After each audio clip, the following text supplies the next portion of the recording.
तो कहने का अर्थ है कि एक महाराज जी हैं जो थोड़ा सा गेरुआ कलर पे वस्त्र धारण करके उन्होंने घोषणा किया है कि प्रेमानंद जी झूठ बोलता है। कहता है कि राधा नामक शब्द पूरे किसी भी पुराण में नहीं है। गर्ग संहिता में यह प्रमाण आता है, गौलोक वर्णन, जिसमें लाडली जी का नाम है।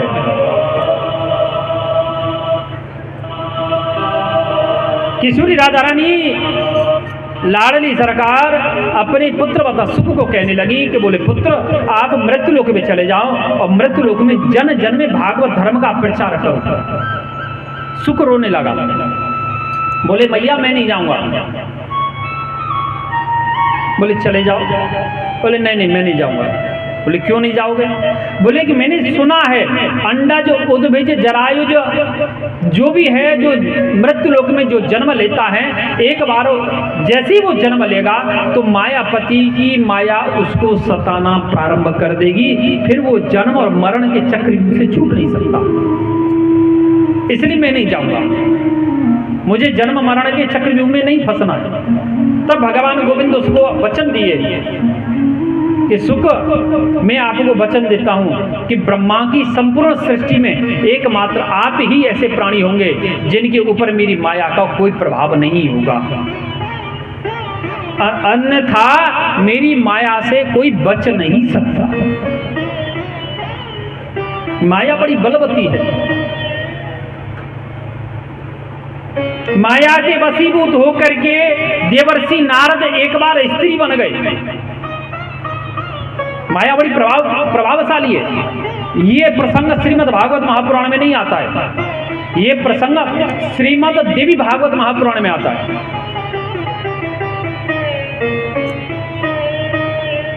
काशी नरेश के घर में जाकर के रानी बने देवर्षि नारद, स्त्री बने। पूरे एक अध्याय का प्रसंग, बहुत बड़ा प्रसंग। एक बार तो देवर्षि नारद काशीराज की कन्या जयंती से प्रेम कर बैठे।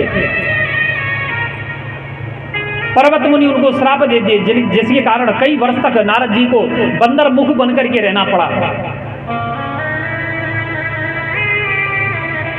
सिर्फ माया के वशीभूत होकर। तब श्री वो सुख किशोरी राधा रानी के हस्तकमल से उड़ करके और कैलाश में आया। एक गुफा में एक सुख पक्षणी के गर्भ से जन्म ले लिया। अंडा के स्वरूप में जब जन्म लिए तो बर्फीली हवाएं चली, तो ठंडी हवाएं चलने से अंडा टूट करके गिर गया, टूट गया। सुख पक्षणी वहां से उड़ करके चले गए। अब तो जब अंडा टूट गया, सुखदेव जी का प्राकट्य नहीं होगा, और जब प्राकट्य नहीं होगा तो जन जन में भागवत धर्म का प्रचार नहीं होगा। नारद जी को चिंता होने लगी।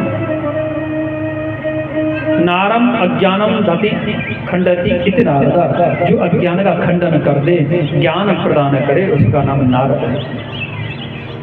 नारद जी को चिंता हुई, और नारद जी वही करते हैं जो नारायण चाहते हैं। नारद जी ने क्या किया? श्री भोलेनाथ को निशाना बना लिया अपना। भगवान भोलेनाथ को निशाना बना करके सीधे कैलाश पर्वत चले गए। कैलाश पर्वत पे जाए करके माता पार्वती को प्रणाम करने लगे। बोले मैया पार्वती के श्री चरण में देवर्षि नारद को प्रणाम। मैया है गई प्रसन्न है करके मैया ने आशीर्वाद दियो। नारद आज तो बड़े दिनों में दर्शन दियो आपने। मेरी भाषा समझ आओगे? अगर मैं ब्रज भाषा बोलूं तो समझ पाओगे आप?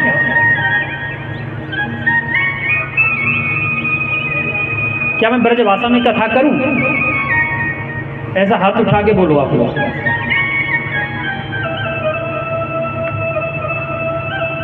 अगर समझ नहीं आता है तो सरपंच साहब उधर से किसी को भी समझ नहीं आए तो हाथ उठा देना, बोले महाराज जी हम नहीं समझ पा रहे हैं।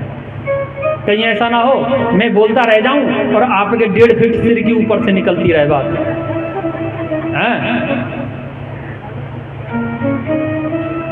मैया को करो प्रणाम, और मैया ने दियो खूब आशीर्वाद। माता पार्वती बोली, चोरे नारद आजकल तेने आबो जाबो बंद कर दियो, का चक्कर है तेरो, हैं का बात है?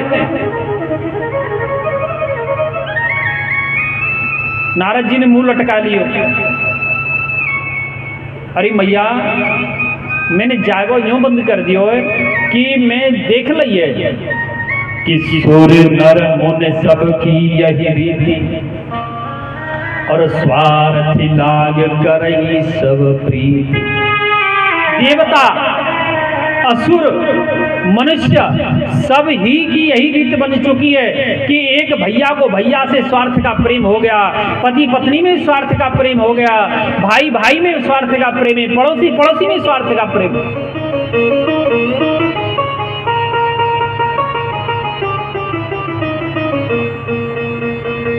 पिता भी अपने पुत्र से स्वार्थ का ही प्रेम करता है। उसको स्वार्थ है कि मेरा बेटा पढ़ लिख करके बड़ा तगड़ा नवाब बनेगा, दहेज में अच्छे से पैसा दिलवावेगा, और जब मैं मर जाऊंगा खोपड़ी में एक पीपा घी डाल देगा। स्वार्थ है। एक मैया ही ऐसी प्राणी है, माँ, जिसे किसी प्रकार का संतान से कोई स्वार्थ नहीं होता, कोई स्वार्थ नहीं। अरे भाई काय को स्वार्थ है, 9 महीना तो गर्भ में लटकाएगी डोल रही है? बड़ा कष्ट सहन करके। ये तो मेरे को नहीं पता है, लेकिन हाँ हमने अपनी माँ को कष्ट अवश्य दिया है जन्म लेते समय। सुनते हैं कि जिस समय एक माँ एक बहन अपने संतान को जब जन्म देती है उसको महा कष्ट होता है, मृत्यु से लड़ाई लड़ती है, तो बहुत सी इस लड़ाई को हार जाती है, कमजोर होती है। उसे काय का स्वार्थ है जो लड़ाई लड़ेगी? बड़ा कष्ट उठा करके जन्म देती है, गीले में सो जाती है, सूखे में सुलाती है, बड़ा हो जाता है, भरण पोषण कर देती है उसका, जब वयस्क होने लग जाता है, और फिर वही संतान जब बासे यूं कहे ना तेने हमारे संग का करो, तो मैया ऐसी लगे कि बंदारी के गर्भ में जब उतना जब ये टेंटिया में रोड़ देती आगे, जब ही मार देती आगे। मैया को कोई स्वार्थ नहीं है कि सुर नर मुनि सबकी यही रीति, स्वार्थ लाग करई सब प्रीति। मैया सबकी स्वार्थ का प्रेम हो गया, पति पत्नी भी स्वार्थ का प्रेम। और ये जो आजकल हमारे पास मोबाइल जो आ गए ना बड़े बड़े, इन्हें तो सब संबंध ही नष्ट कर दिए।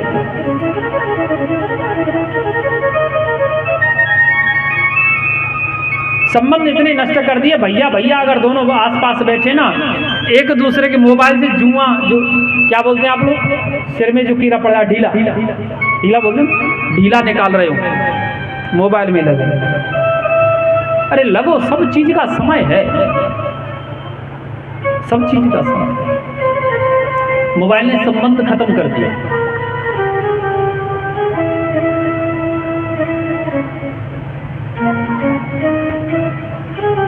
अगर आप अपने घर का भला चाहते हो ना प्यारे, तो बेटी को मोबाइल और बेटा को मोटरसाइकिल। घर की बर्बादी चाहते हो तो बेटी को मोबाइल और बेटा को मोटरसाइकिल दिला दो, और घर का भला चाहते हो तो बेटी को मोबाइल और बेटा को कभी मोटरसाइकिल मत देना,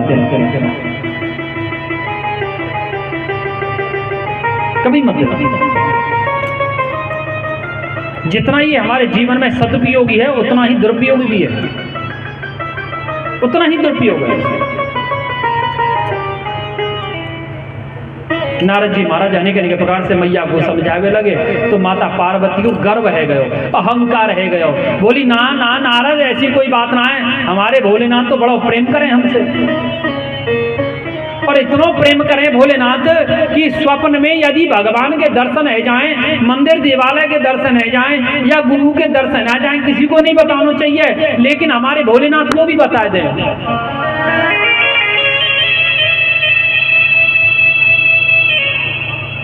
नारद जी बोले मैया फिर तो बड़ा प्रेम करें आपसे, बोले हाँ, बहुत अनंत प्रेम करें हमारे भोलेनाथ हमको। नारद जी बोले अचक सीना, बोले मैया फिर तो तुमको बाबा ने बताई दी होगी। बोले कहा, बोले कोई बड़ी बात ना है, लेकिन छोटी सी बात है, लेकिन रहस्य बहुत है वो, कि जो उनके गले में जो नर की मुंड माल है ना, मनुष्य की खोपड़ी की जो माला पड़ी हुई है, वो कौन की है, ये तो बताई दी होगी ना। अब तो मैया को पार और साथ में आसमान पे बोले ये तो आज तक ना बताई भोलेनाथ ने। बोले जब ही तो कहूँ मैया कि सुर नर मुन सब की यही रीति, स्वार्थ लाग करई सब प्रीति। सब स्वार्थ का प्रेम है। जब भगवान भोलेनाथ को आपसे कार्य हो तो होगा ना, जब बड़े प्यार से बोलते होंगे आपसे, और जब काम निकलने के बाद ज्यादा बात नहीं करते होंगे। और तो मैया को आएगा क्रोध। बोले हाँ बात तो सही है नारद, सही कह रहे हो।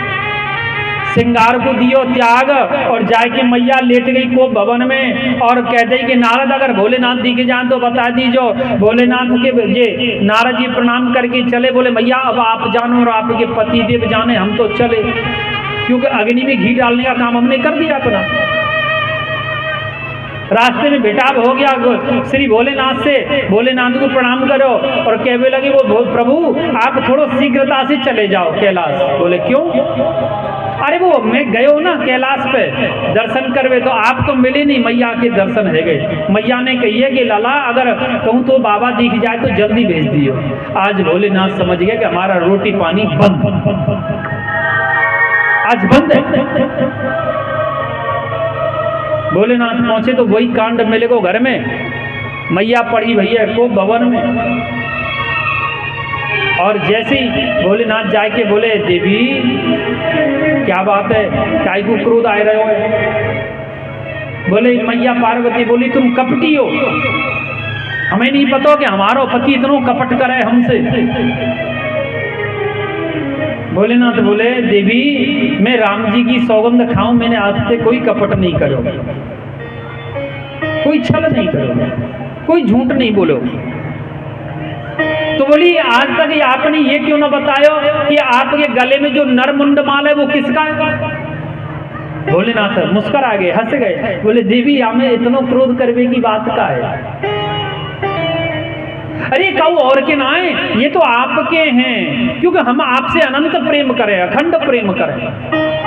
जब जब आपने शरीर को त्याग करो है तब हमने आपको मुंड लेके अपनी माला में पिरोगे गले में धारण कर लियो है, क्योंकि हम आपसे अलग नहीं रह सकेंगे।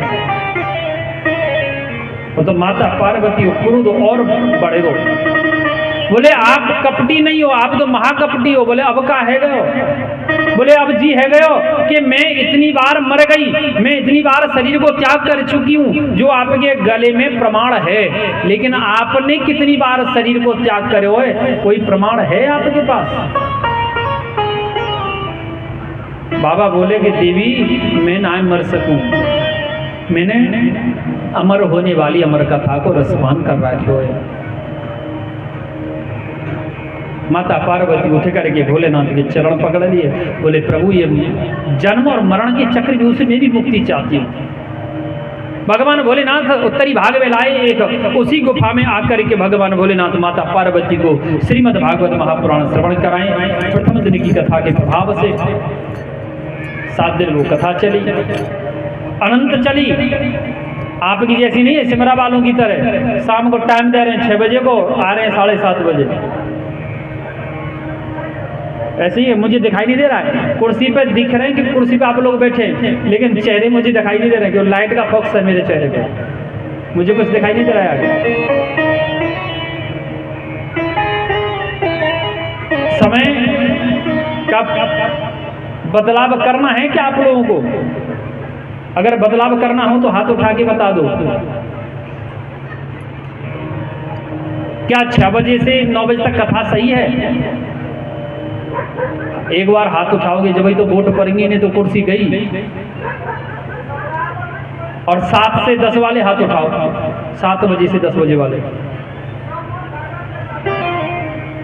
6 से 9 ठीक है, 6 से 9 ठीक है, वोट ज्यादा है। भगवान भोलेनाथ ने प्रथम दिन की कथा को करो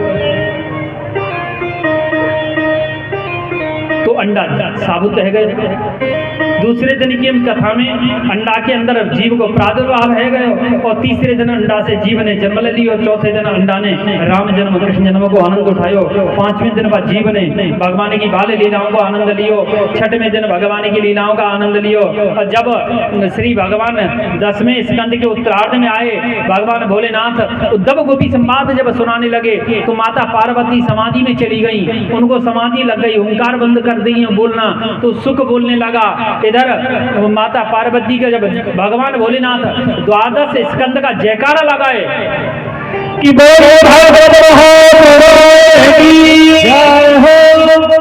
जब जयकारा लगाए तो जो है माता पार्वती की समाधि टूट गई। बोली प्रभु उद्धव गोपी संवाद से आगे की कथा सुना। भोलेनाथ बोले देवी कथा तो पूरी है। देखा कि पीछे तो सुख सुन रहा है। भगवान को क्रोध आया, भोलेनाथ को त्रिशूल लेके मार में दौड़े, आगे आगे सुख दौड़ रहे, पीछे पीछे भोलेनाथ। कैलाश से दौड़ते दौड़ते वो सीधे सुख महाराज बद्रीनाथ धाम में आए।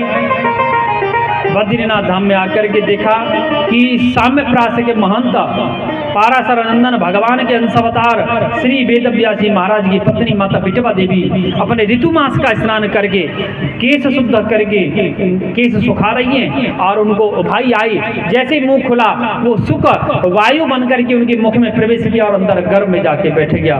इधर भगवान भोलेनाथ आ गए। भोलेनाथ को देख करके श्री वेदव्यासी ने स्वागत करो, प्रणाम करो। भोलेनाथ बोले कि वेदव्यास तेरे आश्रम में मेरा चोर घुस के आया है।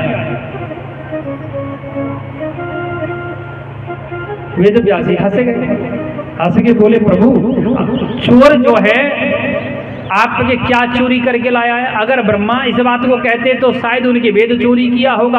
अगर भगवान नारायण इस बात को कहते शायद उनकी लक्ष्मी चोरी किया होगा। लेकिन आपका क्या चोरी कर लिया?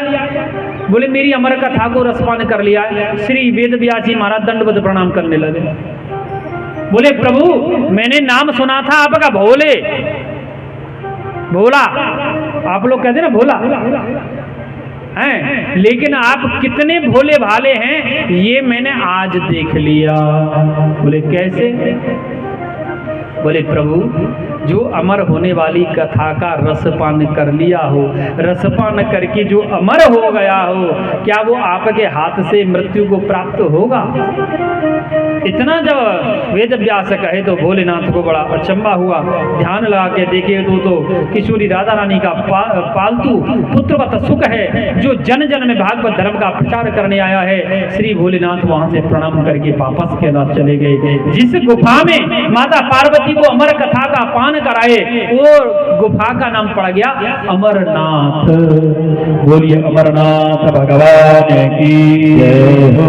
पार्वती पतये हर हर महादेव।